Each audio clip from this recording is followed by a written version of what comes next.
Hello, আবার চলে এলাম একটা নতুন ভিডিও নিয়ে। দেখতে পাচ্ছ। আসসালামু আলাইকুম, আমি সিরাজ। সকাল ঘুম থেকে উঠে বললাম, আরে শালা আমার তো গেঞ্জি পরে নাই।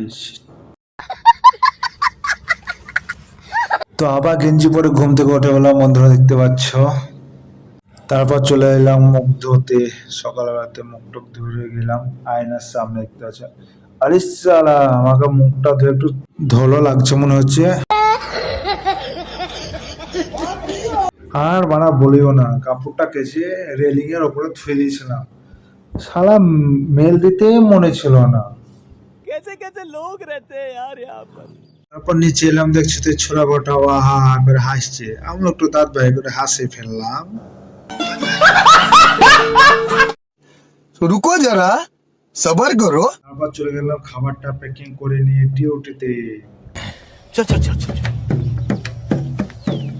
তারপর দেখতে পাচ্ছি কাপটা আমার হাতে ধরে দিল। না গো মানা, এটা কাপ নয়, এটা হচ্ছে ডিজেল ট্যাঙ্কের মোটর। তারপর বন্ধুরা রুমে এসে গোসল করে বসে পড়লাম খাবার খেতে। এটা হচ্ছে রুটি, আর তারপর আবার খিট্টির আছে আজকে। তো আজকে আমি দেখাবো দুনিয়ার সব থেকে খতরনাক জিনিস হচ্ছে ব্ল্যাক টাইগার। দেখতে পাচ্ছ বন্ধুরা, এটা হচ্ছে দুনিয়ার সব থেকে বড় ব্ল্যাক টাইগার। না রে মানা, এটা হচ্ছে বিল্লাই।